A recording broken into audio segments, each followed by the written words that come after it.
paralyzed millionaire was humiliated on a blind date, but he fell in love with the waitress who defended him. And what she found out later left her speechless. Before the story starts, tell us in the comments which city you're watching from. And at the end, don't forget to rate this story from 0 to 10. Enjoy the story, everyone. Edward Smith watched the door of the Bella Vista restaurant. His hands were sweating, and he felt ridiculous for being so nervous. After all, he was 32 years old and had closed million-dollar deals without blinking. But a blind date? That was unknown territory. His mother, Rosalind, had insisted so much that he finally gave in. "Son, you need to get out of that office. Estella is beautiful, successful, and perfect for you," she had said with that convincing smile. Edward rolled his eyes at the memory. His mother always thought someone was perfect for him. The restaurant was busy that Friday night. The sound of lively conversations and silverware mixed with the soft jazz music playing in the background. Edward sat at a corner table near the window, where he could see the bright lights of Boston. He sipped his glass of cold water and looked at his watch. Estella was 15 minutes late. Typical. He took a deep breath and tried to relax, but the wheelchair under him felt like it weighed a ton at that moment. 3 years had passed since the accident, but dates were still an emotional challenge. The restaurant door opened, and a tall woman with perfectly styled blonde hair walked in with firm steps. She wore a tight red dress and high heels that echoed on the wooden floor. Her eyes scanned the room until they found Edward. She smiled, but the smile didn't reach her eyes. Estella walked to the table with confidence, her designer purse swinging on her arm. Edward straightened up and gave a polite smile. "Edward?" she asked, her voice melodic. "Yes, you must be Estella. It's a pleasure to meet you," he said, extending his hand. She shook his hand quickly, almost unwillingly, and pulled out the chair to sit. That was when her eyes dropped and noticed the wheelchair. Her face changed instantly. The smile disappeared, replaced by an expression of shock and then thinly disguised disdain. You're in a wheelchair?" Estella said, as if it were the worst thing in the world. Edward felt his stomach sink. "Yes, I use a wheelchair. I thought my mother had mentioned." "Mentioned?" Estella let out a dry, cruel laugh. "No, she definitely didn't mention that you were like this." The word "this" left her mouth like an insult. Edward clenched his fists under the table, trying to stay composed. "Look, I can't believe I came all the way here to waste my time," Estella went on, grabbing her phone from her purse and scrolling through it with disinterest. "Really, your mother should have been honest. I have a reputation to protect, you know? I can't be seen with, well, you understand." "Understand what, exactly?" Edward asked, his voice tense. "That I deserve someone complete, Edward. Someone who can really keep up with me. Parties, trips, walks on the beach. Do you think I'm going to spend my life pushing a wheelchair?" She rolled her eyes and shook her head. "This is so embarrassing." Every word was a stab. Edward felt his face heat with humiliation. He wanted to respond, to put that woman in her place, but the words got stuck in his throat. He looked around and noticed some people at nearby tables beginning to pay attention to the raised voices. "You know what's worse? I canceled an important dinner to come here. A total waste of my time," Estella continued, without any shame. "You should put that on your profile like a warning. It saves people time." Before Edward could respond, a female voice cut through the air like a sharp blade. "Sorry to interrupt this lovely moment, but have you decided what you'll order? Or is the lady already on her way out?" Edward turned his head and saw a waitress standing beside the table, notepad in hand, and an expression that didn't hide her indignation. She had brown hair tied in a messy ponytail, bright green eyes, and an apron stained with tomato sauce. Estella looked at the waitress with disdain. "I'm busy here, miss. You can come back later." "Actually, I don't think I can," the waitress replied, placing a hand on her hip. Her name tag said Livia. "Because I heard everything you said, and I need to tell you something." "Excuse me?" Estella raised a perfectly shaped eyebrow. "You heard me. Look, I've worked here for 3 years and I've seen a lot of rude people, but you win the award for the most horrible person of the night. Congratulations." Edward widened his eyes. Some people at the surrounding tables began to watch. Curious, Estella turned bright red with anger. "How dare you?" "How I dare? How do you dare?" Livia cut in, her voice firm but not shouting. "This man had the decency to leave his home, get ready, come here and give you a chance. And you? You judge him for being in a wheelchair? Really? That's none of your business. Estella raised her voice. It became my business when you started humiliating a customer in my section, Livia shot back. Let me explain something to you, dear. That wheelchair right there? It doesn't define who he is, but you know what defines you? That rotten attitude of yours. And guess what? That's much worse than any wheelchair. Edward was speechless. No one had ever defended him like that. Estella stood up abruptly, almost knocking the chair over. I'm not staying here to listen to this from a simple waitress. Great, the door is right there. Livia pointed to the exit with a sweet, fake smile. And don't forget to leave your humanity on the way out. Oh, wait, you didn't bring any. Estella huffed, grabbed her purse tightly, and marched out, her high heels hitting the floor in angry clicks. A few people in the restaurant clapped quietly. Livia let out a sigh and looked at Edward, who was still processing everything. She gave him a genuine smile and shrugged. Sorry about that. I couldn't hold back, she said, sounding softer now. Some people need to hear a few truths, you know? Edward finally managed to speak. I thank you. You didn't have to do that. Of course I did. That woman was being awful. No one deserves to be treated like that. Livia shook her head, still upset. Look, dinner is on the house today. It's the least I can do after that whole circus. No, please. I don't want to cause any trouble for you. Trouble? The trouble walked out in high heels a minute ago, Livia laughed. Now tell me, what would you like to eat? And don't give me that I lost my appetite line. After dealing with people like that, we need good food. I recommend the cheese ravioli. It's like a hug for your stomach. Edward couldn't hold back a smile, the first real smile of the night. Cheese ravioli sounds perfect. Great choice. And to drink? Red wine? Coming right up. Livia wrote it down and winked at him. And relax, okay? Not every woman is like that creature who walked out. There are good people out there. She walked away to take the order to the kitchen, leaving Edward alone with his thoughts. He looked toward the door where Estella had left, then toward the path Livia had taken. For the first time in a long time, Edward felt something different in his chest. It wasn't self-pity or anger. It was something light, almost like hope. And all because of a waitress with an apron stained with sauce who wasn't afraid to say what she thought. He sighed and leaned back in his chair, feeling his shoulders loosen. Maybe the night wasn't a complete disaster after all. Livia came back from the kitchen balancing a basket of warm bread and butter. She placed everything on Edward's table with a wide smile. While the ravioli is getting ready, nibble on this. The bread is homemade and addictive. Seriously, once I ate 5 in a row and almost couldn't zip my pants, she said with a little laugh. Edward picked up a piece of bread still steaming. Thank you. And thank you again for earlier. Relax, that was free therapy for me. I love putting arrogant people in their place, Livia winked.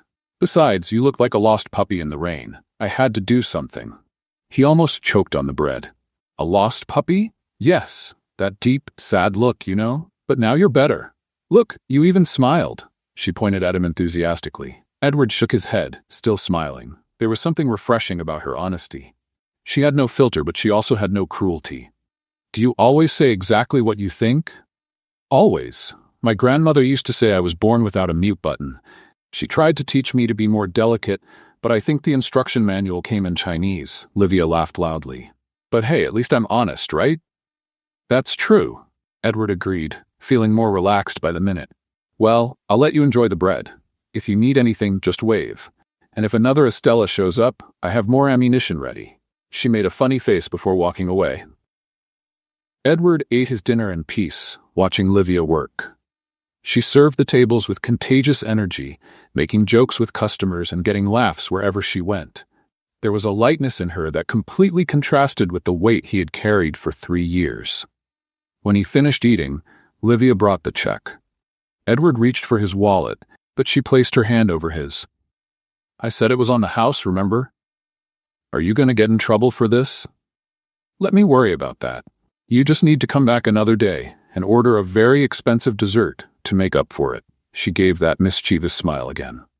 Edward put his wallet away, but left a $50 bill on the table as a tip. Livia's eyes widened. Is that a tip, or are you trying to buy the restaurant? It's a proper thank you, he replied, already pushing his chair back. You're crazy, you know that? But you're a nice kind of crazy. Livia took the bill and slipped it into her apron. Drive safely, okay? I promise. Good night, Livia. Good night, Edward. He left the restaurant feeling lighter than when he had arrived. All the way home, he couldn't get Livia out of his mind. Her relaxed way of talking, her genuine laugh, those green eyes full of life. It felt like she had turned on a light in a room that had been dark for far too long. The next morning, Edward woke up with sunlight coming through his bedroom window. He stretched and moved into his wheelchair with the ease of someone who did that every day. He showered, got dressed, and went to the kitchen to make coffee. While drinking the hot coffee, he picked up his phone and opened the browser. He typed Bella Vista Restaurant, Boston, and found the address. He looked at the clock. 10 in the morning. Too early for lunch, but maybe he could stop by and have a coffee. He shook his head. What a ridiculous idea, he murmured to himself. But Livia's smiling face wouldn't leave his thoughts.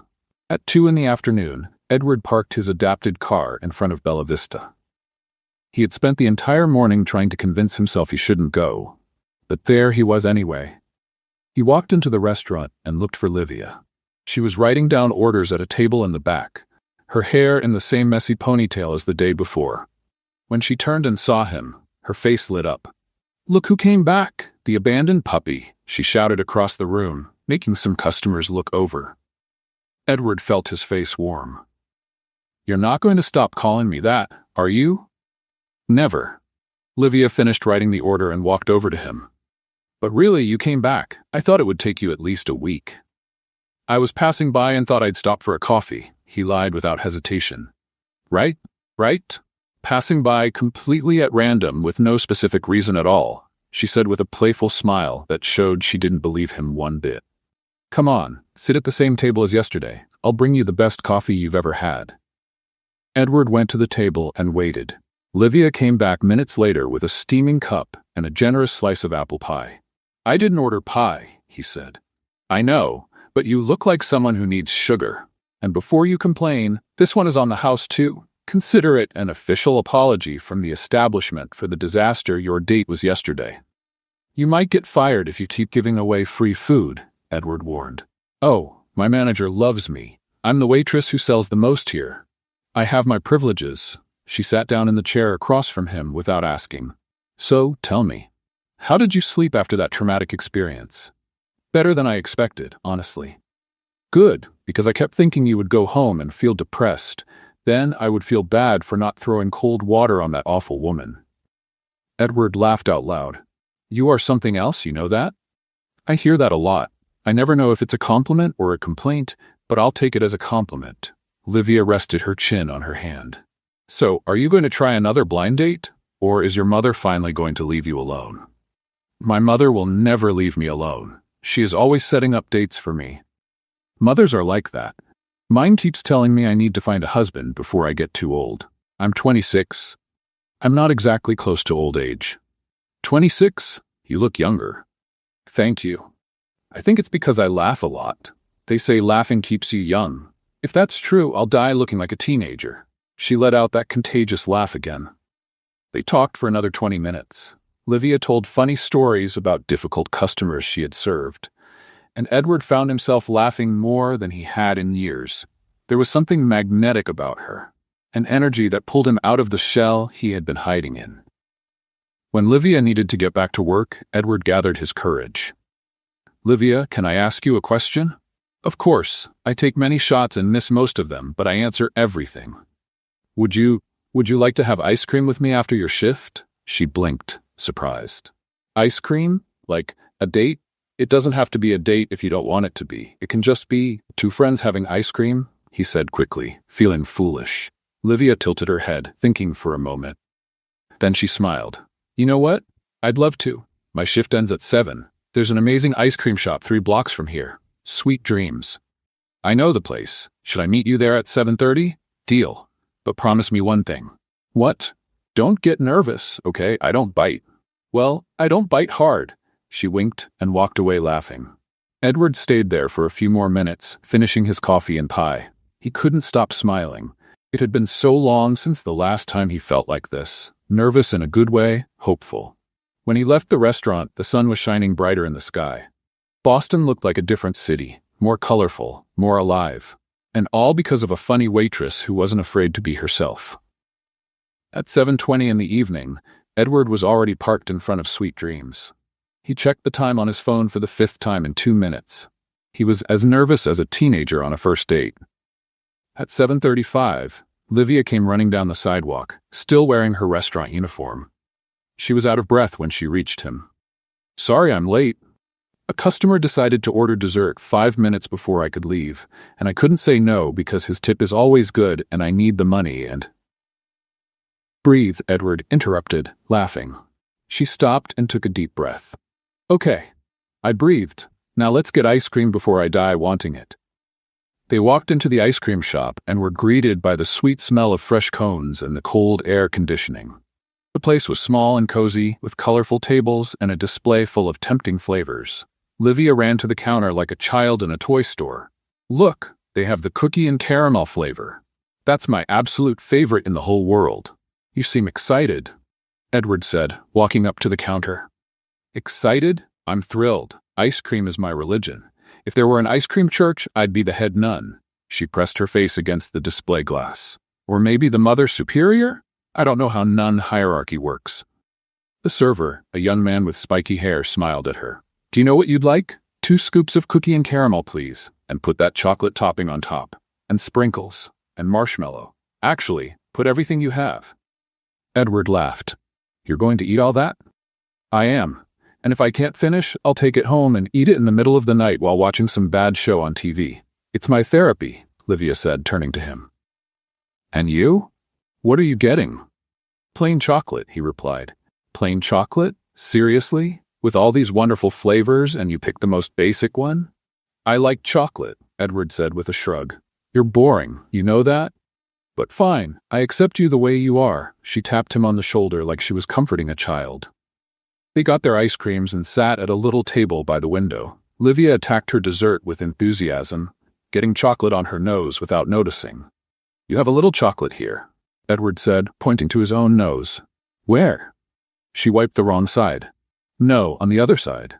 Livia wiped again, still in the wrong spot. "Now?"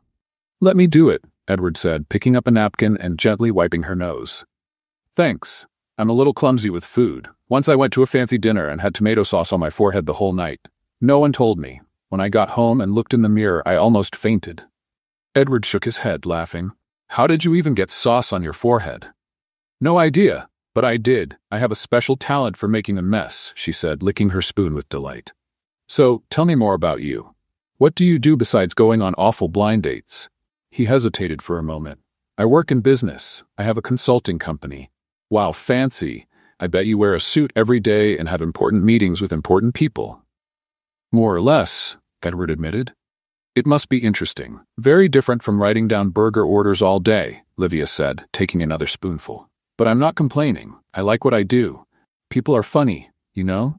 Every customer is a different story." "And you? Did you always want to be a waitress?" Livia paused. Her smile faded a little, but didn't disappear completely. "Actually, I was in college for physical therapy, but I had to stop." "Why?" She stirred her ice cream, thoughtful. "Life happened, you know. Sometimes plans change, and we have to adjust."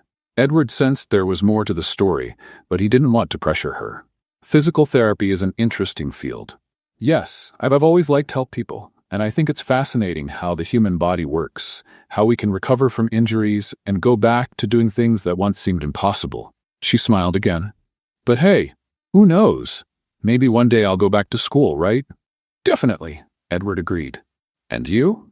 How did you end up in a wheelchair? If you don't want to talk about it, that's fine. I know it's personal." He swallowed hard. He didn't like talking about it, but there was something about Livia that made him want to open up. "It was a car accident. 3 years ago." "Oh, I'm so sorry," she said, genuinely touched. "It must have been hard." "It was," Edward agreed, his voice growing softer. He could feel that familiar weight of sadness rising in his chest. Livia noticed the change in the mood and quickly shifted the subject. "You know what helps when we're sad? Ice cream. And bad jokes. Let me tell you one. Why did the Scarecrow win an award?" Edward blinked, confused by the sudden change. "I don't know. Because he was outstanding in his field." She burst into loud laughter at her own joke. It was so bad that Edward couldn't help but laugh too. That was terrible. I know, the best jokes are the awful ones. I have 1,000,000 of them saved. My son loves them, she said casually, going back to her ice cream. Your son? Edward felt like he had been punched in the stomach. Oh, I hadn't mentioned it? I have a son, Peter. He's 4 years old and he's the funniest thing that ever happened in my life. Her face lit up as she talked about the boy. Edward tried to process the information. Livia had a son. Of course she did. A beautiful, funny, amazing woman like her would obviously already have a life of her own. Are you married? He asked, trying to sound casual. No.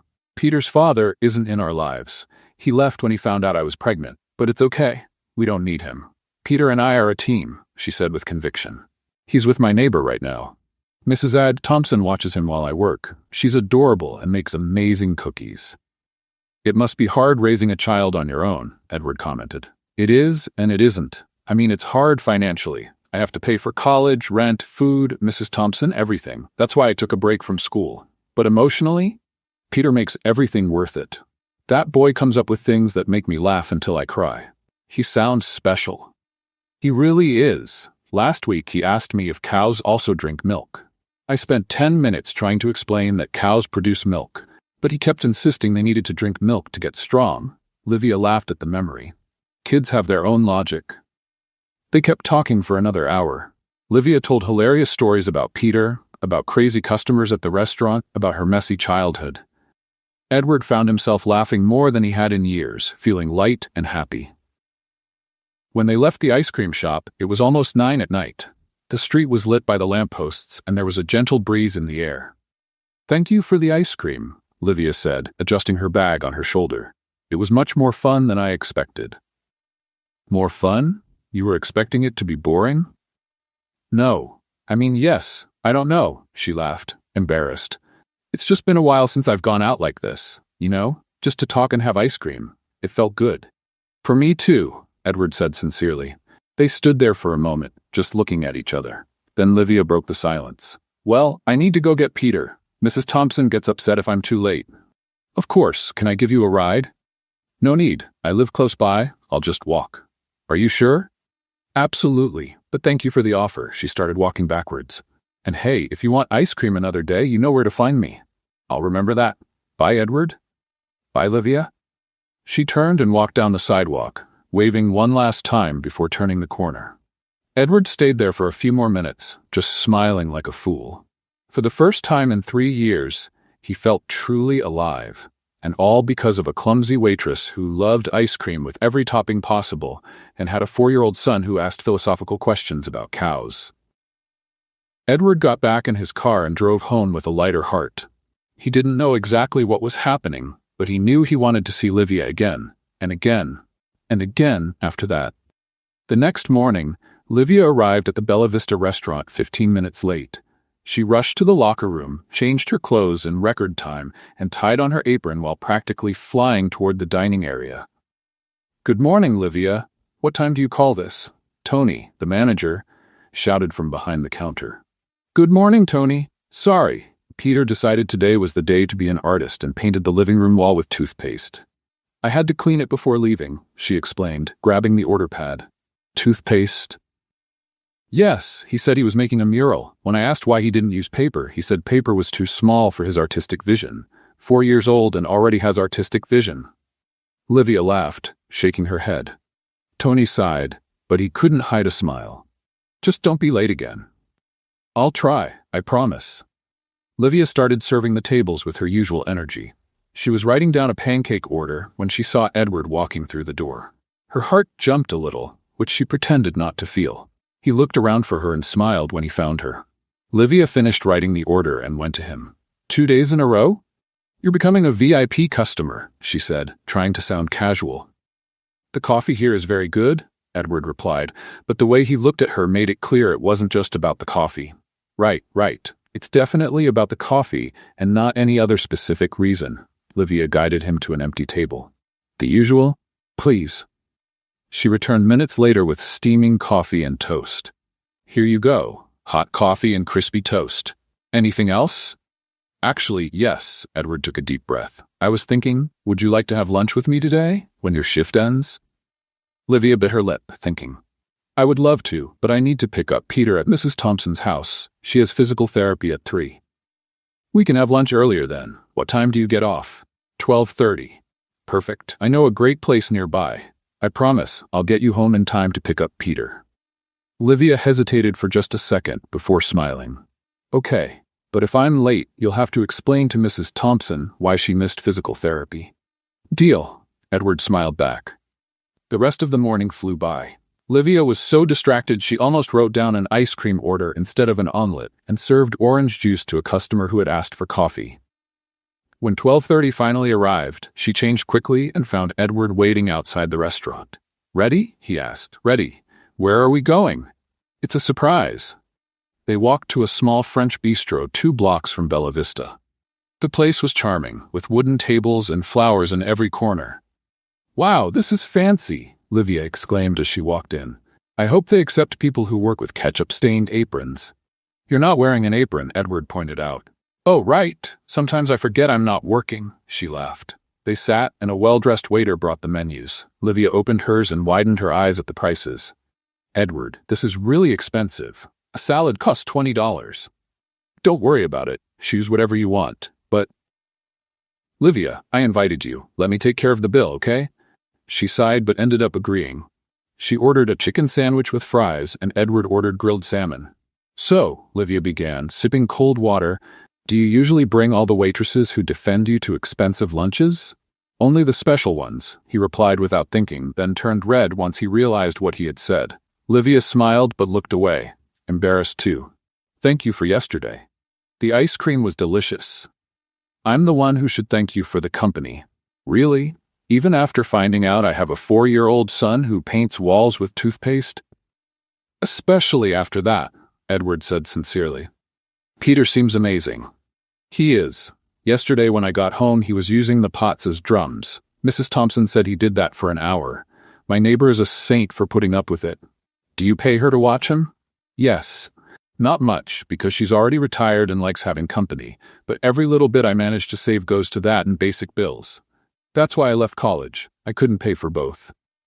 Edward stayed quiet for a moment. Do you want to go back to studying? One day, I hope so. When Peter is older and I can save enough. But for now, it's fine. Working at Bella Vista isn't my life dream, but it pays the bills and still gives me time to be with my son. That's what matters. The food arrived, and they ate while talking about random things. Livia told more funny stories about Peter, and Edward found himself smiling the whole time. When they finished, Edward paid the bill and they left the restaurant. Livia checked the time. I have 40 minutes left. Want to walk a bit? Sure. They walked down the sidewalk side by side. Livia pointed to the stores and told stories about each one. That's where Peter had a meltdown, because I didn't let him buy 12 chocolate bars. And in that clothing store, one time I tried on a dress inside out and only noticed when the saleswoman started laughing. Edward laughed at every story. There was something contagious about the way Livia saw the world, always finding humor in the simplest situations. After walking for a while, Edward stopped in front of a toy store. Can I ask you a kind of strange question? You can. I'm a specialist in strange questions. Do you think Peter would like to visit my office someday? I have some tech gadgets that kids usually find interesting. Nothing big, just a few computer things and stuff. Livia tilted her head, surprised. Really? You want to meet Peter? I do. If you don't mind, of course. She stayed quiet for so long that Edward started thinking he had said something wrong. Then she smiled. That genuine smile that lit up her whole face. Peter would love that. He loves technology. He's always messing with my phone. Then it's a plan. How about Saturday? Saturday is perfect. I don't work on Saturdays. They kept walking until they reached Livia's building, a simple 3-story place. Edward parked the car out front. Thank you for lunch, Livia said, already with her hand on the door handle. It was really nice. It was for me, too. She opened the door but hesitated before getting out. Edward? Yes? Thank you for not minding about Peter. A lot of people act strange when they find out I have a son. Peter is part of who you are, and I like who you are, a lot. Livia felt her heart race. I like who you are, too. They looked at each other for a moment that felt like it lasted forever. Then Livia blinked and stepped out of the car quickly. See you Saturday, then. Send me the address. I'll send it. She went inside the building waving, and Edward stayed there for a few minutes, just smiling. He had a plan for Saturday, with Livia and Peter. Somehow, that made him happier than any business meeting ever had. As he drove home, Edward realized he was humming along with the song on the radio. It had been years since he hummed, years since he felt like this, light and hopeful. And it all started with a waitress who defended a stranger in a restaurant. Funny how life worked sometimes. The next day, Livia was cleaning a table when Tony called her to the office. Her heart tightened. Tony never called anyone to the office unless it was something serious. She dropped the cloth and walked to the small room in the back of the restaurant. Tony was sitting behind the desk, and next to him was Estella, the woman who had humiliated Edward. "Livia, sit," Tony said, his voice serious. "What's going on?"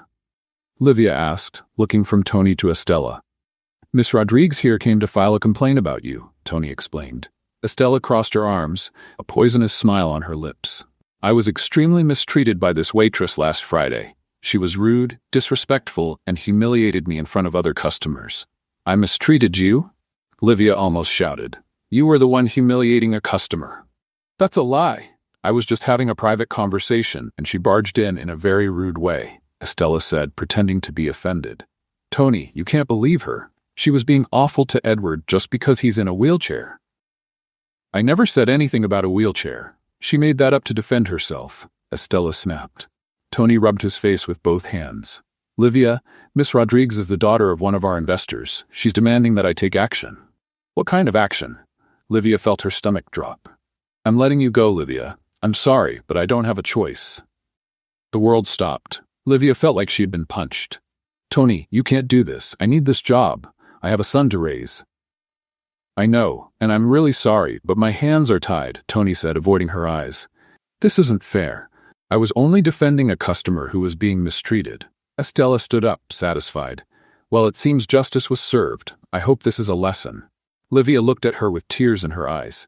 "You are a horrible person. And you are unemployed. Have a good day," Estella said as she walked out with firm steps. Tony sighed. "Livia, you can get your things. I'll pay you the rest of the month as compensation." She couldn't respond. She just nodded, grabbed her things from the locker, and left through the back door. She didn't want the other employees to see her crying. She walked to the nearest bus stop and sat on the bench, letting the tears fall freely. How was she going to pay the bills now? How would she pay Mrs. Thompson? And the college she dreamed of going back to? Everything felt like it was falling apart. She stayed there for almost an hour, just crying and trying to process what had happened. When she finally calmed down enough, she picked up her phone and called Mrs. Thompson. "Hello? Mrs. Thompson, it's Livia. Something happened. Can I pick up Peter earlier today?" "Of course, dear. Is everything all right?" "It will be," Livia lied. "Thank you." She hung up and started walking home. Every step felt heavier than the last. When she reached Mrs. Thompson's apartment, she forced a smile. Peter ran to hug her. "Mom, you came early." "I did, my love. Ready to go home?" "Let's go. Mrs. Thompson made cookies today, and I ate 3. 3? Wow, you're going to be full of energy." She thanked the neighbor, took Peter by the hand, and headed home. As soon as she closed the door, she sat on the couch and let the tears come back. "Mom, why are you crying?" Peter climbed onto the couch next to her, worried. "It's nothing, sweetheart. Mom is just a little sad today." "Do you want me to tell you a joke? Jokes make people happy." Livia smiled through her tears. "I'd like that." "Why was the math book sad?" "I don't know. Why?" "Because it had too many problems." Peter burst out laughing at his own joke. Livia pulled him into a tight hug. "You are the best thing in my life, you know that?" "I know. You say that every day." He hugged her back. They stayed there together for a while, until Livia managed to compose herself. She needed to think about what to do, but first she needed to take care of Peter. Later that afternoon, someone knocked on the door. Livia wiped her face and went to answer. She was shocked to see Edward there. "Edward, what are you doing here?"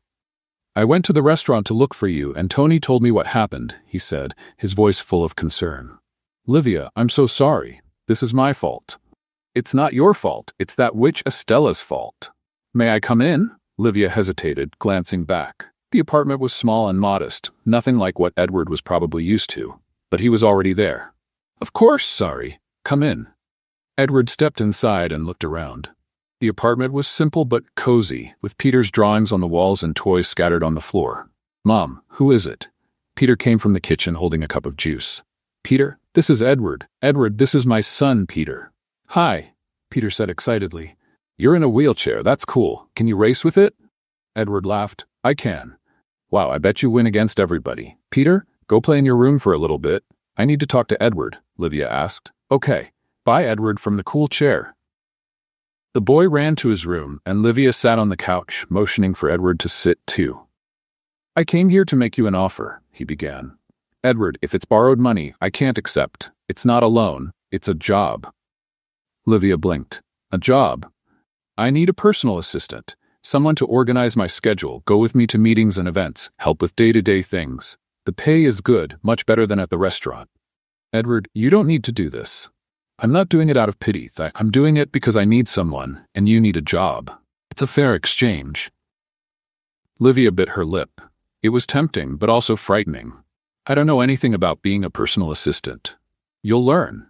It's basically organization and common sense, and you have both." "But what about Peter? I can't leave him alone." "Bring him with you when you need to. My home office has plenty of space. And on days when I have important meetings, you can hire Mrs. Surratt Thompson like you always do." Livia looked down at her hands, thinking. It was an amazing opportunity, but it also put her in a vulnerable position. What if it didn't work? What if she wasn't good enough?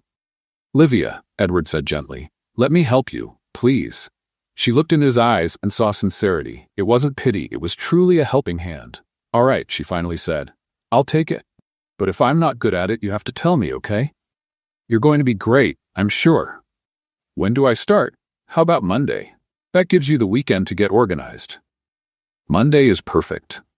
Edward smiled, relieved. "Great, I'll send you the address and all the details by message." "Thank you, Edward, really. You have no idea how much this means to me." "I have an idea," he said gently. Peter came running from the living room. "Are you done talking? Because I want to show my drawing to Edward." "I'd love to see your drawing," Edward said. Peter ran back and returned with a piece of paper full of colorful scribbles. "Look, it's a dragon fighting an astronaut in space." Edward examined the drawing seriously. "It's amazing. The dragon even has detailed scales. I'm really good at drawing. My teacher said so." Livia watched the two of them talking about the drawing and felt her heart tighten in a good way. Maybe things really would work out. The following Monday, Livia woke up at 6 in the morning, more nervous than ever. She chose her best clothes, black pants, and a simple white blouse, and spent half an hour trying to fix her hair in a way that looked professional. "Mom, why are you wearing fancy clothes?" Peter asked from the bedroom door, still in his pajamas. "Because today is my first day at the new job, remember?" "Oh, right, at the place of the man with the cool chair." "That's right, and you're staying with Mrs. Thompson today, okay?" "Okay. She said she's making chocolate cookies." Livia dropped Peter off at the neighbor's house and took the bus to the address Edward had sent her. When she got off and saw the huge mansion in front of her, she almost had a heart attack. "Oh my goodness, he lives in a palace," she murmured to herself. She rang the doorbell and waited. Edward opened the door seconds later, already wearing a light blue dress shirt. "Good morning. You're right on time," he said, smiling. "Good morning. I'm always on time. Well, almost always. Okay, not always, but I try." Livia walked in and her mouth fell open. "Edward, your house is gigantic. My whole apartment could fit in your living room." He laughed. "It's too big for just one person, I admit. Come, let me show you where you'll be working." He led her to a spacious office with a large desk, computers, shelves full of books, and a window overlooking the garden. "Wow," was all Livia could say. "Your desk is right here," Edward pointed to a smaller desk next to his. "I already set up your computer and left a list of your responsibilities, nothing too complicated to start with." Livia sat down and looked at the list. Organize the schedule, answer emails, make calls, file documents. It seemed simple enough. "And what if I mess something up?" she asked, biting her lip. "You're not going to mess anything up. And if you do, we fix it. Don't worry." "Easy for you to say. You don't know my history with professional things. Once I spilled coffee all over the manager's computer at the restaurant. And what happened? The computer fried completely. Tony didn't talk to me for 3 days." Edward shook his head, trying not to laugh. "I promise I'll keep the coffee far from the computers." The first few hours were calm. Edward explained the scheduling system and showed her how to organize appointments. Livia wrote everything down frantically in a notebook. You don't need to write everything by hand. It's all on the computer, he pointed out. I know, but writing helps me remember. I'm more of a paper and pen person than advanced technology. Around 11 in the morning, the phone rang. Livia looked at Edward in panic. Answer it, he said, encouraging her. Just say, Mr. Smith's office, how may I help you? Livia took a deep breath and answered. Mr. Smith's office, how may I help you? Hello, I need to talk to Edward Smith about tomorrow's meeting, said a male voice on the other end. One moment, please. Livia put the call on hold and looked at Edward. It's about a meeting tomorrow. It must be Richard from the investment company. Transfer it to me. Livia transferred the call and let out the air she'd been holding. I did it. See, it wasn't that hard. The rest of the morning went by without any problems. Livia organized files, answered a few simple emails, and even managed to schedule a meeting without help. At lunchtime, Edward ordered Chinese food for both of them. They ate in the office, talking about random things. You know what's funny? Livia said, picking up a spring roll. I was terrified this morning, but this is actually nice. Much better than carrying heavy trays all day. Speaking of that, how's Peter? He's probably eating cookies until he explodes at Mrs. Thompson's house. She loves spoiling him. You said you want to go back to studying physical therapy, right? Livia nodded while chewing. Yes, but it will take time. I need to save money first. Edward stayed quiet for a moment, thoughtful. Then he said, What if you go back sooner? What do you mean? The salary I'm paying you is good. If you save properly, you could go back next semester. Livia dropped her spring roll. Edward, you're being too generous with me. I'm not being generous. I'm being fair. You're working. You're earning it. What you do with the money is your choice. She felt her eyes sting. Why are you doing all this for me? Because you deserve it, Livia. You deserve to have your opportunities back. They stayed quiet for a moment, just looking at each other. Then Livia cleared her throat and went back to eating. Well, if I really manage to go back to school, I'll have to thank that witch Estella for firing me. Edward almost choked on his pasta. What do you mean? Yeah. If she hadn't done that awful thing, I wouldn't be here now. Sometimes bad things happen to make room for good things, you know? You're amazing. You know that? Most people would just be angry. Oh, I'm still angry at her. But anger doesn't pay the bills, Livia shrugged. In the afternoon, Edward had an important video conference. Livia was in charge of taking notes and organizing the main points of the meeting. When the meeting was over, Edward looked at the notes she had taken, impressed. They were organized, clear, and complete. You did very well, he said. Really? Because I was so nervous. That man in the gray suit would not stop talking in technical terms I did not understand at all. But you wrote everything down just right anyway. Thank you. I think I finally found something I'm good at besides dropping trays of food. At 5 in the afternoon, Livia said goodbye and went to pick up Peter. When she arrived at Mrs. Thompson's house, the boy was covered in flour. What happened here? She asked, trying not to laugh.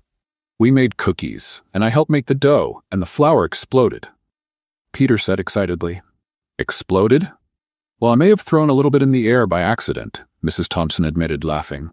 Livia took Peter home and gave him a bath, removing flour from impossible places. While he played in his room after dinner, she sat on the couch and thought about the day. It had been good. Better than she expected.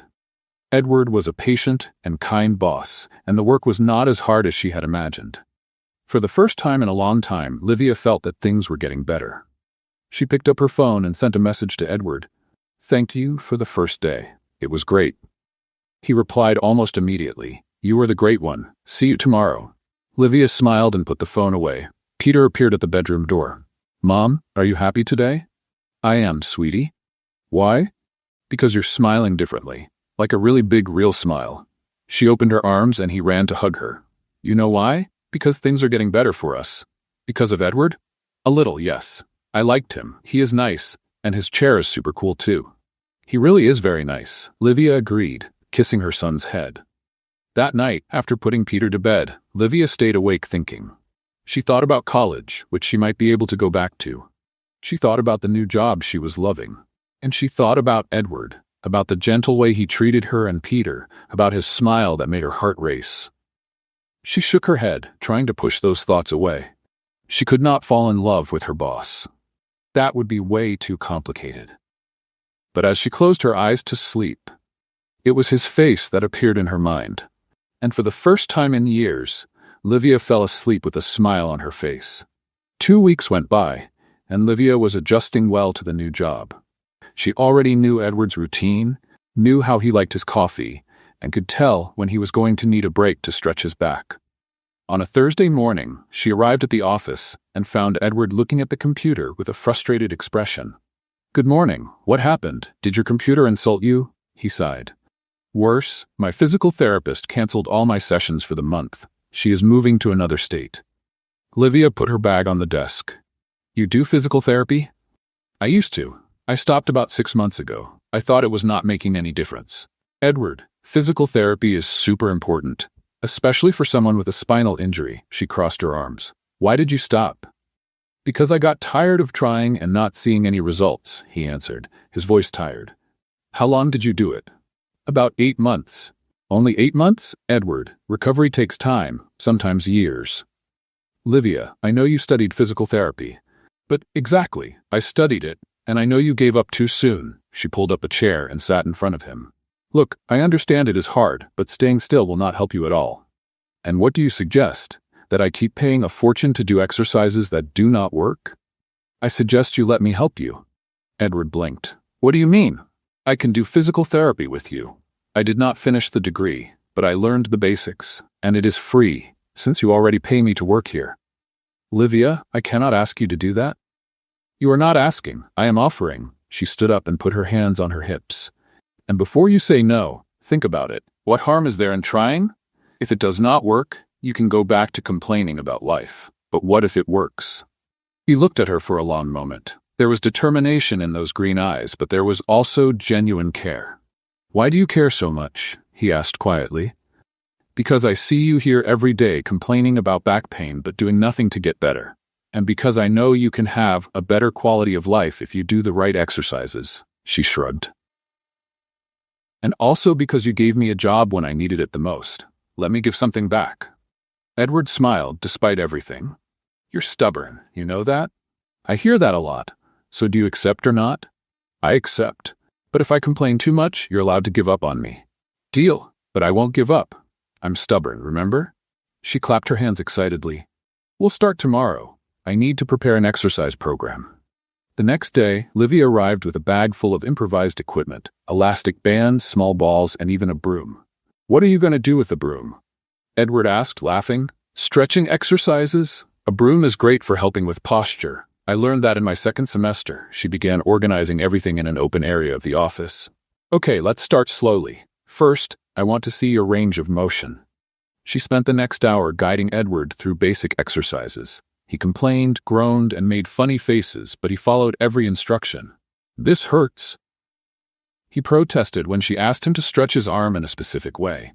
"It hurts because your muscles are weak, but it will get better, I promise." "You're a torturer, you know that?" "I'm a physical therapist. Well, almost one," she corrected herself, laughing. "Come on, 3 more repetitions." "Are you the army general now?" "I am, and you're the soldier, so follow orders." When they finished, Edward was sweating and exhausted. Livia brought him cold water and a towel.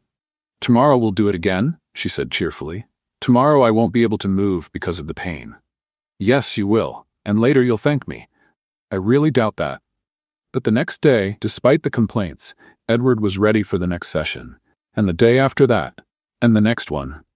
2 weeks later, on a Friday afternoon, Livia had to bring Peter to work because Mrs. Thompson had a medical appointment. "Mom, this house is huge," Peter yelled as soon as they walked in. "It's like a castle." "It is big, sweetheart, but you need to stay quiet while Mommy works, okay?" "Okay." Edward was in the office when they heard fast footsteps. Peter ran in and stopped when he saw the wheelchair. "Hi, Edward. Do you remember me?" "Of course I remember." "How are you, Peter?" "Good. Mommy said you live in a castle. Is there a dragon here?" Edward laughed out loud. "Unfortunately, no, but I have video games. Do you like video games?" Peter's eyes lit up. "Yes." "Peter, Edward is working," Livia began. "It's okay. I already finished what I had to do today." Edward looked at Peter. "Do you want to see my collection?" "I do." Edward took Peter to the game room, and Livia followed. When he opened the door and Peter saw the amount of video games, consoles, and tech toys, the boy almost fainted from happiness. "This place is paradise," he shouted. "You can play all you want," Edward said. For the rest of the afternoon, Livia worked while she heard Peter's and Edward's laughter coming from the next room. Every now and then she checked on them, and she always found the two completely focused on some game. "Watch out for that enemy," Peter shouted. "I see it. Grab that power-up over there." "Got it. Now shoot!" Livia shook her head, smiling. Seeing Edward interacting so naturally with Peter warmed her heart in a way she didn't expect. When 6 o'clock came, she went to get them. "Peter, we need to go." "Already? But we were almost finishing the level." "We can continue another day," Edward said. "You can come back any time you want." "Really? You're the best." On the way home, Peter wouldn't stop talking. "Mom, Edward is really cool. He has all the games I always wanted. And he let me win." "He let you win?" "Well, I think he let me." "Or maybe I'm really good," Peter considered seriously. "It's definitely the second option," Livia said, laughing. "And Mom, Edward likes you." Livia almost hit the brakes. "What?" "He likes you. He smiles differently when he talks about you, like the way the prince smiles at the princess in the cartoons." "Peter, you're imagining things." "I'm not. And you like him too. You get all silly when he talks to you." "I do not get silly." "Yes, you do. The other day you were so silly that you put salt in the coffee instead of sugar." Livia had no answer for that because it was true. That had happened exactly the week before. "Look, Edward is my boss. That's all," she said, more to convince herself than her son. "If you say so," Peter replied, but his tone made it clear he didn't believe it at all. That night, after putting Peter to bed, Livia kept thinking about the conversation. Was it really that obvious that she liked Edward? And did he actually like her too? She shook her head, trying to push those thoughts away. She couldn't get carried away. Edward was rich, successful, handsome. She was an unemployed waitress with a child to raise. It didn't make sense. But as she lay down in bed and closed her eyes, she couldn't stop herself from smiling at the memory of how Edward had played with Peter, with so much patience and kindness. Maybe Peter was right. Maybe she really was acting foolish. And the scariest part? She didn't mind at all. The next morning, Livia was organizing documents when Edward arrived for his physical therapy session with a strange look on his face. "Everything okay?" she asked. "Yes, I just was thinking about something Peter said yesterday." Livia felt her heart race. "Oh, really? What did he say?" "That I have all the games he always wanted. It made me think that maybe I buy too many things to make up for other areas of my life." She relaxed. At least it wasn't about the "he likes you" part. You don't have to make up for anything. Peter loved spending the afternoon with you. "I loved it too. It's been a long time since I had that much fun," Edward smiled. "He's an amazing kid, Livia. You're doing a wonderful job." "Thank you. I do what I can." She grabbed the elastic bands. "Well, enough talking. Time to suffer." "You love torturing me, don't you?" "I do. It's the best part of my day," she said, laughing. They started the exercises. Edward was more flexible than in the first sessions, able to do movements that had been impossible before. "Look at that. You managed to stretch your arm this far without complaining." Livia cheered. "Only because I know that if I complain, you'll make me repeat it 10 times. You know me well." In the middle of the session, while Edward was doing a stretch lying on the mat, there was a comfortable moment of silence. Then he asked, "Livia, can I ask you a personal question?" "You can, but I reserve the right not to answer." "Fair. Peter's father, do you still have contact with him?" Livia paused what she was doing. "No, he left when he found out I was pregnant. Never came back." "I'm sorry. You don't have to be. It was better that way. If he didn't want to be present, better that he left early than stayed and made Peter unhappy," she shrugged. "But I won't lie, it was hard in the beginning. Finding out I was pregnant, watching him leave, having to drop out of college. Sometimes I wonder how things would be if they had turned out differently." "Do you regret it?" "Having Peter? Never. He's the best thing that ever happened to me. But sometimes I regret trusting the wrong person." She helped Edward sit up. "And you? Were you ever married?" "Almost. I was engaged when I had the accident." "What happened?" Edward stayed quiet for so long that Livia thought he wasn't going to answer. Then he said, "She couldn't handle the wheelchair. She said she still loved me, but that it wasn't what she signed up for when she accepted the proposal." "What a terrible person," Livia exclaimed without thinking. "I can't blame her completely. It was a drastic change. Edward, no. She is terrible. When you love someone, you stay by their side during the hard times. That's what love is for. Livia sat next to him on the mat. She didn't deserve you. He looked at her, surprised by her intensity. Thank you for saying that. I'm just telling the truth. You're amazing, Edward. Anyone would be lucky to be with you, wheelchair or not. They stared at each other for a moment, far too long to be just friendly. Livia felt her cheeks warm and stood up quickly.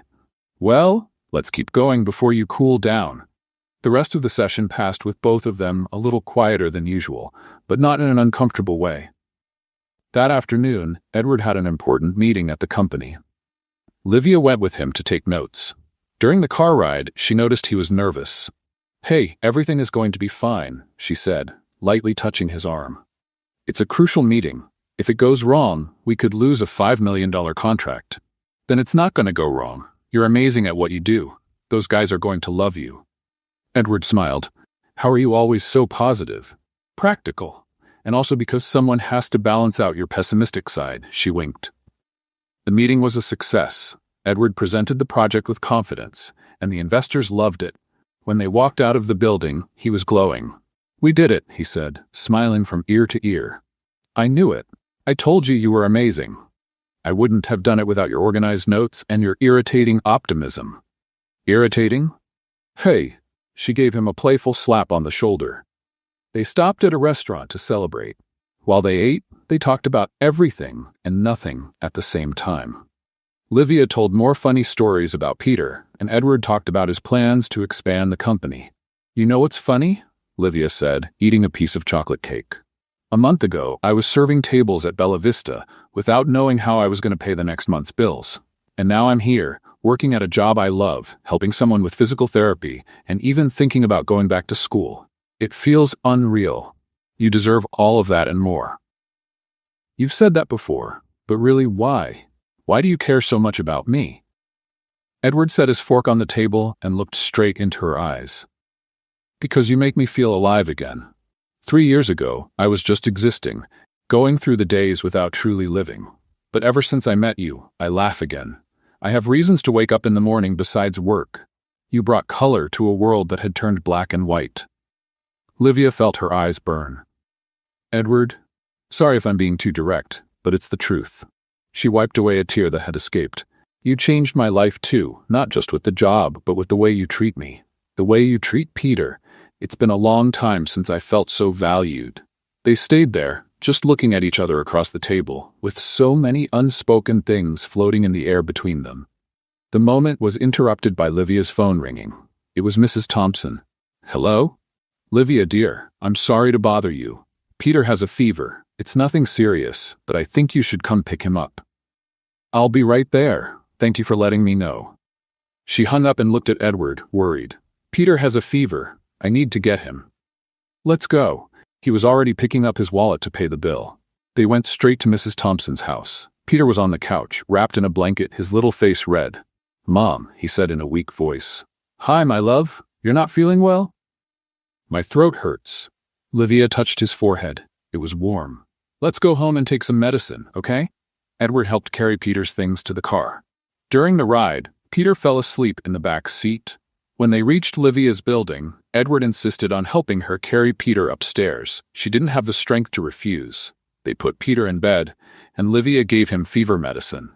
The boy fell asleep almost instantly. Thank you for your help, she said to Edward when they returned to the living room. You're welcome. Do you want me to stay, in case you need anything? No, it's okay. Everything will be fine. It's just a common fever. Are you sure? I'm sure. But thank you for offering. She walked him to the door. Edward hesitated before leaving. Livia, about what we talked about at the restaurant. I know, she said softly. I felt the same way. He smiled, a small but genuine smile. Good night, then. Good night, Edward. After he left, Livia leaned against the closed door and let out a long sigh. Her heart was racing and her mind was confused, but one thing was certain. Something had changed between them that night. And she wasn't sure she was ready to deal with it.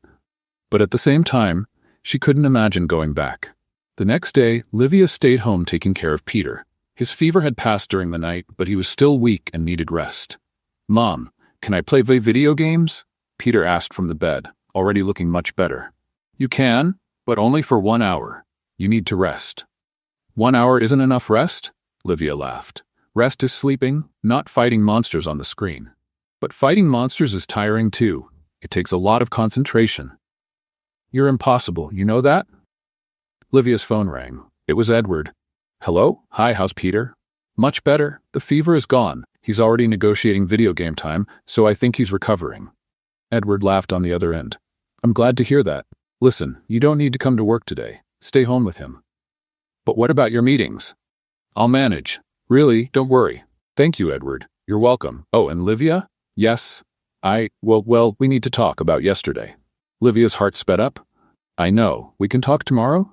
Of course. Tomorrow it is. See you tomorrow. She hung up and stared at the phone, lost in thought. Peter appeared at the bedroom door. Was that Edward? It was. You've got that silly face again. Peter, it's true. You get all smiley with shiny eyes when you talk to him. The boy mimicked an exaggerated, dramatic expression. I do not make that face. Yes, you do. And you know what else? I think you should marry him. Livia almost choked. Peter, we barely know each other. You do know each other. You work with him every day. You help him with physical therapy. You laugh at his jokes. You stare at him when you think no one is looking. You're seeing way too much for a 4-year-old. I'm almost 5. And I know when two people like each other. I saw it in a movie. Livia sat beside her son on the bed. Look, even if I like Edward, and I'm not saying I do, things aren't that simple. Why not? Because he's my boss. Because he's rich and we're not. Because he can have any woman he wants. But he wants you. I saw the way he looks at you, Mom. It's the same way you look at him. When did you get so wise? I always was. You just never noticed, Peter said with a shrug and went back to his room. Livia stayed there, thinking about her son's words. Was it really that obvious? The next morning, she arrived at work more nervous than on her first day. Edward was in the office, working on his computer. Good morning, she said, trying to sound natural. Good morning. How's Peter? Great. He's with Mrs. Thompson. He's already back to his usual annoying self. Edward smiled. Good. Look, about that conversation. Before he could continue, there was a noise at the front door. Quick footsteps approached, and a woman burst into the office like a whirlwind. She looked about 60, with short gray hair and bright blue eyes identical to Edward's. She wore a colorful floral dress and bright pink sneakers. Edward Michael Smith. Are you not answering your mother's phone calls anymore? Edward closed his eyes, as if asking the universe for patience. Hi, Mom. Don't hi, Mom, me. I've been calling you for 3 days. Sorry, I've been busy. The woman finally noticed Livia. And who is this lovely young lady? Mom, this is Livia, my personal assistant. Livia, this is my mother, Rosalind. Nice to meet you, Mrs. Smith, Livia said, holding out her hand. Rosalind ignored the hand and pulled Livia into a tight hug. Call me Rosalind, dear, and let me take a good look at you. She held Livia by the shoulders and examined her from head to toe. Then she turned to Edward with a huge smile. Personal assistant? Really? Son, when did you hire a personal assistant and forget to tell me? A few weeks ago. A few weeks ago? Rosalind put her hands on her hips. Edward, you're hiding things from me. I don't like it. I'm not hiding anything, Mom. I just didn't think it was necessary to call you to tell you I hired an assistant. Rosalind looked between the two of them with sharp eyes. And you're doing physical therapy again, too? I saw the equipment in the corner. Yes, Livia is helping me. Oh, she is? Rosalind's smile grew even bigger. How interesting. Very, very interesting. Livia was starting to understand where Edward got his strong personality. Mom, why are you here?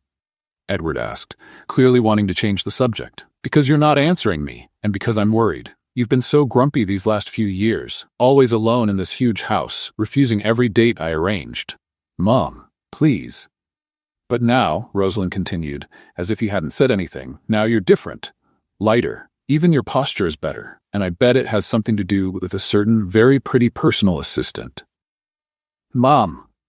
Livia tried not to laugh at Edward's mortified expression. What? I'm just telling the truth. Rosalind winked at Livia. My son may be a little stubborn, but he's a good man, and it's time for him to stop being alone. Mom, you're embarrassing Livia. Nonsense. Women appreciate honesty, Rosalind said, sitting in a chair without being invited. So Livia, tell me about yourself. Are you married? Do you have kids? Mom.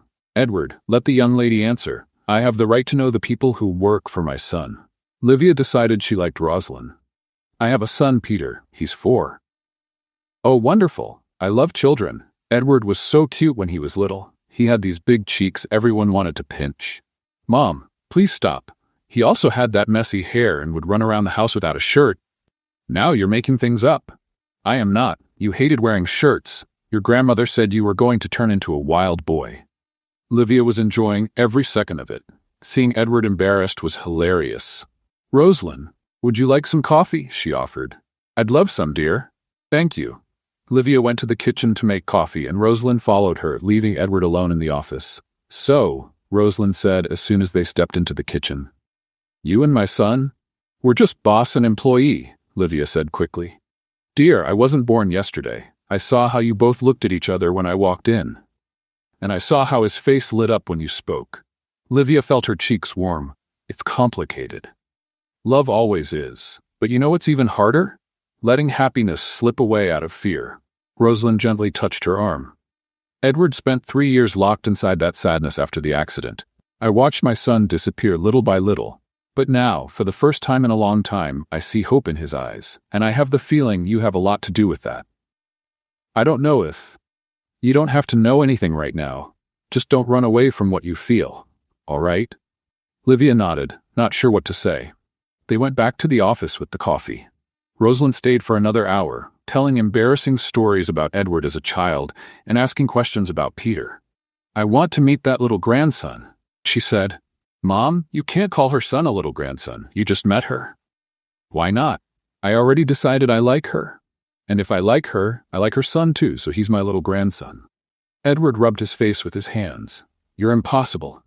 I heard that somewhere today, Livia murmured, remembering her conversation with Peter. When Rosalind finally left, promising to come back soon, Edward let out a relieved sigh. Sorry about that. My mom is intense. She's wonderful, Livia said sincerely. You can tell she loves you very much. Sometimes she loves too much, he smiled. But yes, she's special. They were quiet for a moment. Then Edward said, about that conversation we need to have.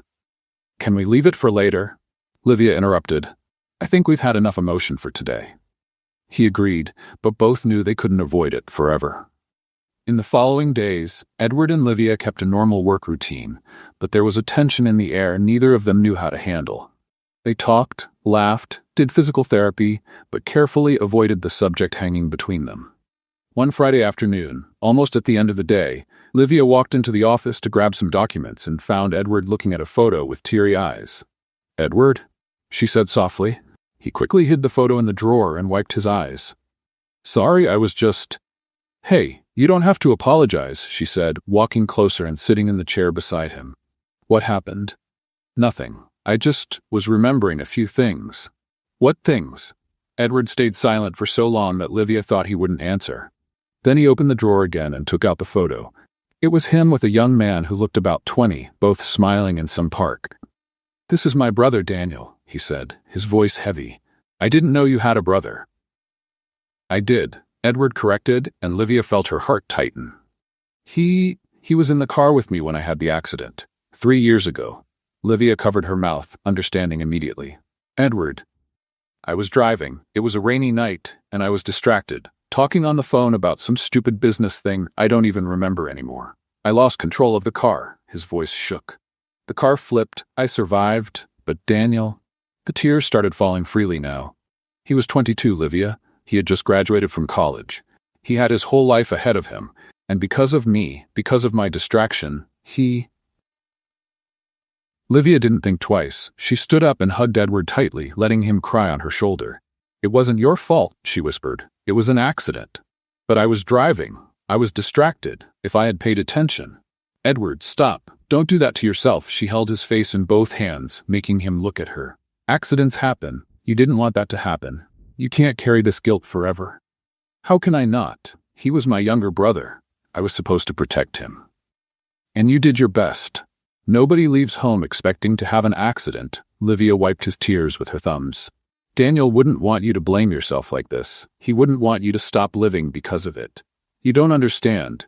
My mom lost a son because of me. My parents, they'll never forgive me completely. Your parents forgave you, Edward. Your mom was here the other day, worried about you, wanting to see you happy. She loves you. But I still see it in her eyes. The pain, the loss. Of course you see it. She lost a son, but she doesn't blame you for it, and you need to stop blaming yourself too. Edward rested his forehead against hers, closing his eyes. It's so hard. I know, but you're not alone in this. Not anymore. They stayed like that for a long moment, just holding on to each other. Then Edward pulled back slightly, still holding Livia's hands. Thank you, he said, for listening, for not judging me. I'll never judge you, and I'll always listen. He looked into her eyes with an intensity that made Livia's heart race. Livia, I need to tell you something. What? I'm in love with you. The world stopped. Livia felt as if all the air had been sucked out of the room. Edward. I know it's complicated. I know I'm your boss, and that can make everything harder. But I can't pretend anymore. You make me feel things I thought I would never feel again. You make me want to be a better person. You make me want to try again. Livia didn't know what to say. Every word felt stuck in her throat. You don't need to say anything now, Edward continued. I just needed you to know, because I couldn't keep it inside anymore. Before Livia could process her answer, they heard fast footsteps. She stepped away from Edward quickly, feeling her cheeks burn. It was just the doorbell. Edward went to answer it while Livia tried to control her breathing and her thoughts. When he came back, he was holding an envelope. I forgot I ordered this, he said, opening it. They were tickets for a charity event the next Saturday. Are you going? Livia asked, grateful for the distraction. I have to go. It's important for business, he hesitated. Would you like to go with me? Not as an assistant, as my date. Livia bit her lip. Her heart said yes, but her head listed all the reasons to say no. Edward, I don't know if that's a good idea. Please. I know I just put you in a difficult position with what I said, but I would love to have you by my side. How could she refuse those eyes? Okay, I'll go. His smile was like the sunrise. Really?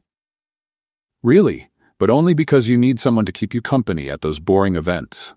They're really boring, he agreed, still smiling. When Livia left work that afternoon, her mind was a storm. Edward was in love with her. He had said it out loud. And her? Well, she knew exactly how she felt, but she was too scared to admit it. On the way to pick up Peter, she thought about everything that had happened in the last few weeks. How her life had changed completely since that night at the restaurant when she defended a stranger from a horrible woman. Peter noticed something was different the moment he saw her. Did something happen? Why? You look like someone who just won the lottery but also lost the ticket. Livia laughed despite everything. When are you going to stop being so smart? Never. It's my superpower. He jumped into the car seat. Was it because of Edward? Maybe. Did he say he loves you? Livia almost hit the brakes. How did you? I'm smart, remember?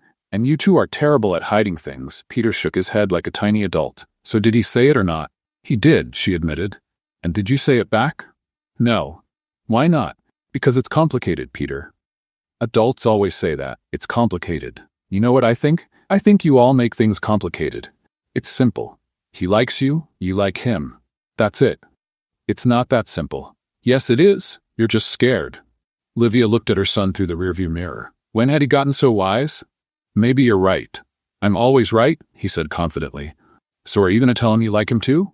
I don't know. Maybe one day. You should do it soon. Otherwise another woman will show up and take him from you. Peter. What? I'm just telling the truth. Edward is nice, rich, and has all those video games. Any woman would want him. Livia couldn't help but laugh. You're more worried about the video games than anything else. Video games are important, but you're important too. And I like Edward. He's nice to me, and he makes you happy. So I think you should give him a chance. That night, after putting Peter to bed, Livia stayed awake thinking. Peter was right. Edward made her happy. Happier than she had been in a long time. And she was in love with him too, even if she was afraid to admit it. But what if it didn't work? What if she ruined everything? What if... She stopped the thoughts. She was doing exactly what Peter had said, complicating things. Maybe it was time to simplify, to follow her heart instead of her head. She grabbed her phone and typed a message to Edward. I'm looking forward to the event on Saturday. Good night. The reply came immediately. Me too. Good night, Livia. She smiled and hugged her pillow.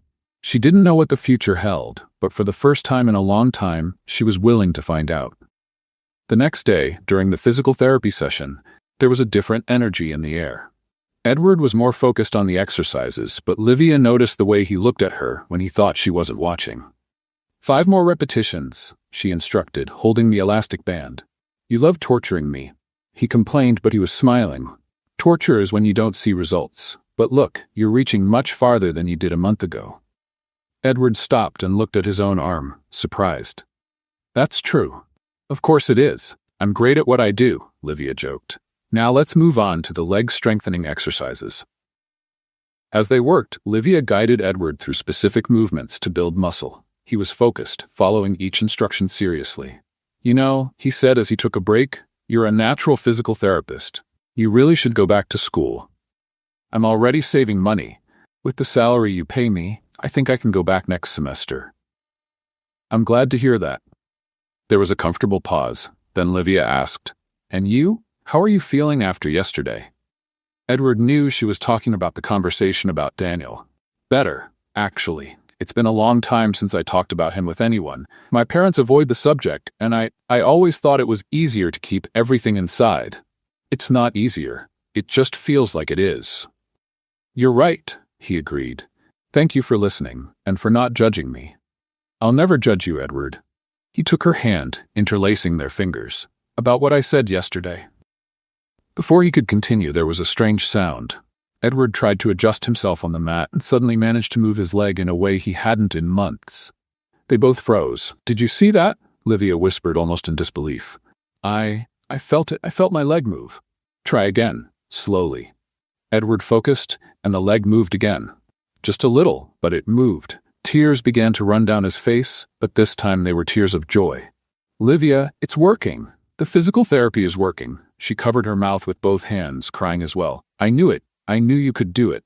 They spent the next hour testing the movements, documenting every bit of progress. Edward was more excited than Livia had ever seen. When they finished, he pulled Livia into a tight hug. Thank you. Thank you so much. You have no idea what this means to me. I do, she said, hugging him back. And this is just the beginning. You're going to keep getting better. They pulled apart slightly, but Edward was still holding her arms. They were so close that Livia could feel his breath. Her eyes fell to his lips, and she saw him do the same. The moment was there, perfect and inevitable. Livia closed her eyes and tilted her head, and then their lips met. The kiss was soft at first, hesitant, as if both were testing the waters. But then Edward deepened the kiss, and Livia felt like she was floating. It was everything she had imagined and more. When they finally pulled apart, they were both out of breath. Sorry, Livia said automatically, bringing her hand to her mouth. I shouldn't have.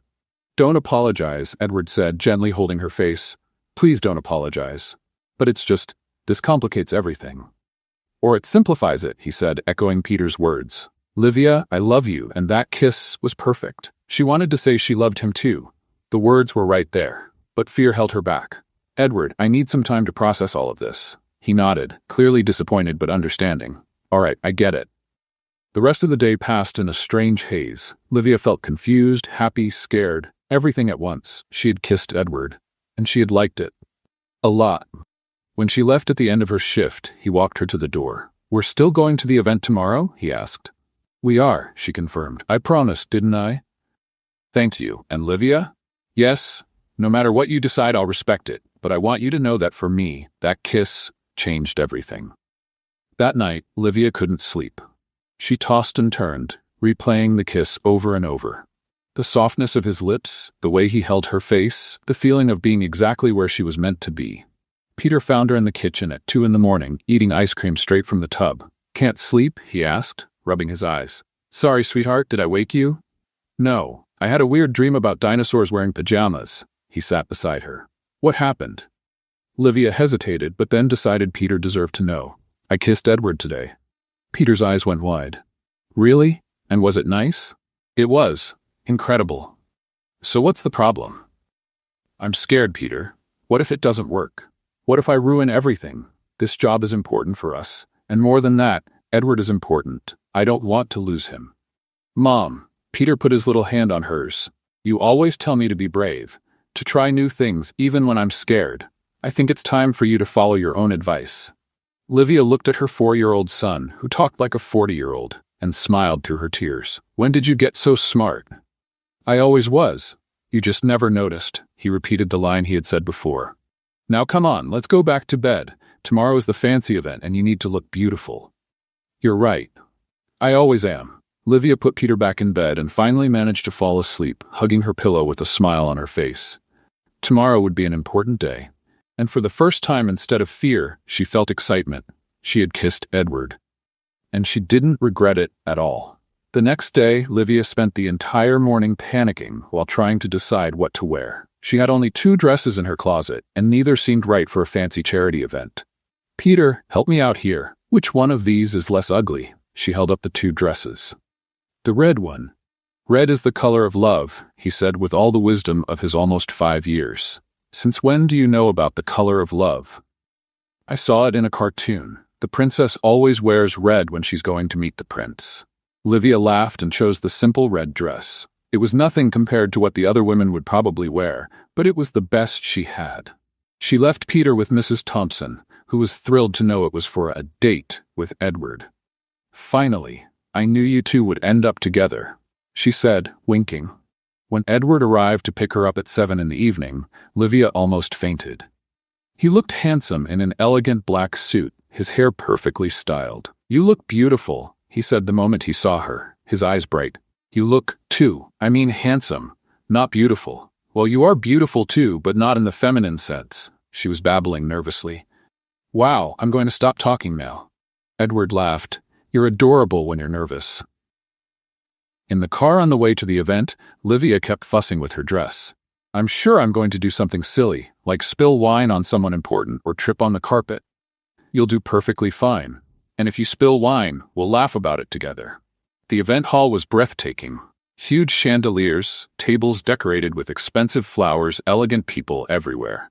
Livia felt completely out of place. Edward noticed her discomfort and held her hand. "Hey, you belong here just as much as anyone else." "No, I don't. Look at me and look at these people. They probably spend more on shoes than I spend on food in a year." "So what?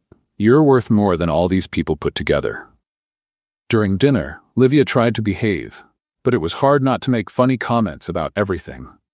When they served a tiny appetizer on a huge plate, she whispered to Edward, "I think they forgot the rest of the food." He had to hold back his laughter. The woman sitting next to them looked at them disapprovingly, which only made the 2 of them laugh more. After dinner, there were endless speeches about the charity organization. Livia tried to pay attention, but she was more focused on Edward by her side, on the way he occasionally touched her hand under the table. When they were finally allowed to dance, Edward invited her. Livia hesitated, looking at the wheelchair. "I don't know how we're going to." "Trust me," he said, extending his hand. They went to the dance floor. Edward pulled her close, and she wrapped her arms around his neck while he held her by the waist. It wasn't a traditional dance, but it worked perfectly for them. "See? Perfect," he murmured. "You always find a way to make things work." "I learned that from you." As they danced, Livia felt all her defenses fall away. There, in Edward's arms, everything made sense. It didn't matter that he was rich and she wasn't. It didn't matter that he was her boss. Nothing mattered except that moment. "Edward," she said softly. "Yes? I love you too." He stopped moving and looked into her eyes. "What?" "I love you. I'm scared to admit it because it's new and frightening, and I don't know how it's going to turn out. But I love you. I've loved you since that day at the restaurant when you smiled at me after I defended you. I love you for the way you treat Peter. I love you for making me feel valued. I just love you." Edward pulled her face close and kissed her right there, in the middle of the dance floor, with all those fancy people watching. And Livia didn't care one bit. When they pulled away, they were both smiling like fools. "Marry me," Edward said suddenly. Livia blinked. "What? Marry me? I know it's fast and crazy, but I'm sure you're the person I want by my side. You and Peter. You two are my family now." "Edward, are you out of your mind?" "Completely. Crazy about you," he smiled. "So, will you marry me, or do I need to beg here in front of everybody?" Livia looked at the man who had completely changed her life. 6 weeks ago, she was waiting tables without knowing how she would pay her bills. Now she was standing there, being asked to marry the most incredible man she had ever met. "Yes," she said, tears falling. "Yes, I'll marry you." Edward pulled her into another kiss, and this time the people around them applauded. When they pulled apart, Rosalind appeared out of nowhere. "Finally! I thought you two would never admit it," she shouted, pulling both of them into a hug. "I knew it. I knew it from the first day I saw you together." "Mom, what are you doing here?" Edward asked, surprised. "You think I would miss my son's proposal? You called me yesterday and told me everything," she said with a wink. "And now I officially have a daughter-in-law and a grandson? Peter is going to be so happy." Livia laughed through her tears. All of it was surreal and perfect at the same time. In the months that followed, a lot changed. Edward continued improving with physical therapy, gaining more movement in his legs every week. Livia went back to college, determined to finish her physical therapy degree. Peter was thrilled at the idea of having Edward as a father. And on a spring morning, 6 months after that first meeting at the restaurant, Edward surprised everyone. During his therapy session with Livia, Peter, and Rosalind present, he stood up from his wheelchair. His legs trembled, but he stood. He took one step, then another. They were small and shaky steps, but they were steps. "You did it!" Livia shouted, running to hug him. "I knew you could." Peter jumped with excitement. "You're walking, just like in a movie." Rosalind cried with joy. My son is walking." Edward looked at Livia with tears in his eyes. "Thank you for everything, for never giving up on me. Thank you for showing up in my life when I needed it most." On the wedding day, 3 months later, Edward walked down the aisle with only a cane for support. It wasn't perfect, but it was progress. And progress was all that mattered. When Livia walked in, beautiful in a simple but elegant white dress, with Peter beside her carrying the rings, Edward felt like his heart would burst with happiness. "Are you ready?" she asked when she reached the altar. "To spend the rest of my life with you?" "More than ready." They exchanged vows, laughed, cried, and sealed their love with a kiss that made everyone applaud. At the reception, Peter danced with Grandma Rosalind, who kept calling him her beautiful grandson. Livia and Edward danced together, him standing, holding the woman who had completely changed his life. "Who would have thought that defending a stranger in a restaurant would bring me here?" Livia said, resting her head on his shoulder. "Best decision you ever made." "I agree completely." And as they danced under the lights, surrounded by people who loved them, Livia and Edward knew this was only the beginning of a life together, full of love, laughter, therapy, Peter, Rosalind, and all the adventures still to come. Because sometimes the best stories start in the most unexpected places. And sometimes standing up for someone can change 2 lives forever. What did you think of Livia and Edward's story? Leave your opinion in the comments. Rate this story from 0 to 10. What score would you give? Subscribe to the channel and turn on the notification bell to follow all our stories, and enjoy watching more emotional stories by clicking here on the final screen.